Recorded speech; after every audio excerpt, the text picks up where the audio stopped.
कि एक आदमी ने लगातार 25 बार रक्तदान किया। हाँ। तो ब्लड बैंक वालों ने उसकी पत्नी का सम्मान किया, यह कहकर कि आपने नहीं पिया तभी तो हमने लिया। अब एक आदमी की लाख कोशिश के बावजूद शादी नहीं हुई। वो अपनी माँ के साथ मन्नत मांगने गया, वहां उसकी माँ खो गई। अच्छा। वो बोला, या खुदा तेरी खुदाई, अपनी तो मिली नहीं, बापू की भी गवाही। एक शादीशुदा आदमी की गर्लफ्रेंड उसके घर आई। यह देखकर उसकी बीवी जोर से चिल्लाई, ये मैं नहीं सह सकती, एक ही म्यान में दो तलवारें नहीं रह सकती। बिल्कुल नहीं रह सकती। पति ने प्यार से समझाया, पगली तलवार का जमाना गया, तू ही बता अब तलवारें दिखती है कहीं? ये रिवॉल्वर का जमाना है, और एक रिवॉल्वर में 6 गोलियां रहती है कि नहीं? हमारे देश में बेरोजगारी की समस्या इतनी है कि एक 60 साल का आदमी कंपनी में जाकर कहता नौकरी दो। मैनेजर बोला, लेकिन चाचा ये तो आपकी पेंशन की उम्र है। चाचा बोला, तो पेंशन दो। अब एक आदमी बैंक में गया अपना 10,000 का चेक लेकर। कैशियर ने नो बैलेंस का ठप्पा लगाकर वापस कर दिया। वो चिल्लाया, जब बैलेंस नहीं है तो इतना बड़ा बैंक खोलकर क्यों बैठा है? अच्छा शैलेश जी, लोग कहते हैं भारत से भ्रष्टाचार कब समाप्त होगा? जी मैं कहता हूं कभी नहीं होगा, क्योंकि भारत और भ्रष्टाचार दोनों की राशि एक है। भ्रष्टाचार अब हमारे देश में शिष्टाचार बन चुका है। क्या बात है?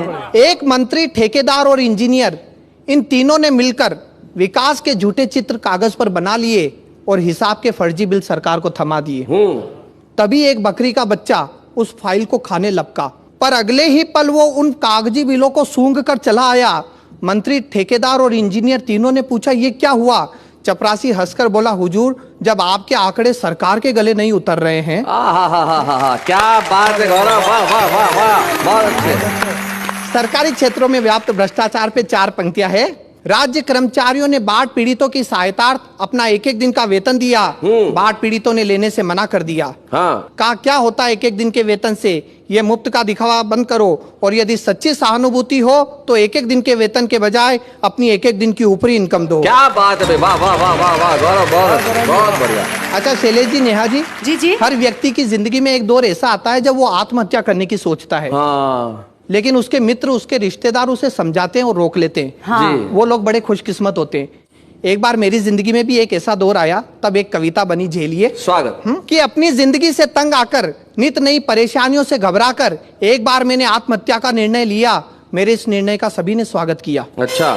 यहीं से मेरी ट्रेजेडी शुरू हो गई। मुझे रोकने वाला कोई नहीं। स्वागत किया। शैलेश जी ने कहा, तुमने अक्ल से काम लिया है। जी। नेहा जी बोली, ये नेक काम बहुत पहले कर लेना चाहिए था। प्रीतम जी बोले, अब इस थियरी को अमल में लाओ, और इससे पहले कि तुम्हारा विचार बदले तुरंत प्रैक्टिकल पर उतर जाओ। ये मेरे शुभ चिंतक ऐसे ही है। और यहाँ से व्यंग्य देखिए, हमारे देश में मरने के इनडायरेक्ट तरीके कितने हैं। जी। इनडायरेक्ट मरने के तरीके। भीड़ में एक रेल कर्मचारी था, शक्ल से मालगाड़ी की सवारी था। पास आकर बोला, यदि आत्महत्या ही करनी है तो हमारे महकमे की सेवा लीजिए। बस एक बार विदाउट रिजर्वेशन बंबई से पटना तक की यात्रा कीजिए। आगे बढ़ जा, बस किसी तरह जनरल बोगी में चढ़ जा। ट्रेन पटना पहुंच जाएगी, लेकिन बेटा तेरी तो बस खबर ही आएगी। बहुत बढ़िया। और यदि तेरी किस्मत अच्छी रही तो पटना पहुंचने से पहले ही ये ट्रेन किसी पुल से गिर जाएगी या दूसरी ट्रेन से जा टकराएगी। कब परलोक का टिकट कट गया तुझे पता भी नहीं चलेगा। और तो और मरने के बाद 2 लाख रुपए का मुआवजा भी मिलेगा। क्या बात है, क्या बात है गौरव, बहुत बढ़िया। कि एक चुनाव हारा नेता दौड़कर आया, आकर चिल्लाया, सुना है आपका आत्महत्या का इरादा है, हम आपकी मदद करेंगे, ये हमारा वादा है। वाह।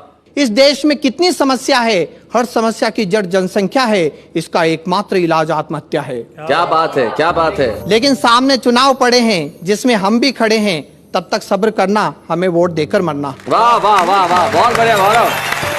बस एक बार चुनाव आने दो, हमें मिनिस्टर बन जाने दो, सबकी तकलीफें दूर कर देंगे, एक-एक को आत्महत्या के लिए मजबूर कर देंगे। वाह वाह वाह वाह वाह। और कविता का कंक्लूजन देखिए शैलेश जी, कि इस तरह लोगों ने कई बातें बताई, लेकिन मेरी समझ में सिर्फ एक बात आई, इस देश में हर आदमी मरने से डरता है, लेकिन जीने की हसरत में रोज कई बार मरता है। क्या बात है, बहुत बढ़िया, बहुत। अधूरी उम्मीदों की व्यथा है, पूरा जीवन कस्तूरी मृग की कथा है, इसी मृग तृष्णा में जी रहे हैं, हम अपने ही आंसू पी रहे हैं। वाह वाह वाह, बहुत बहुत।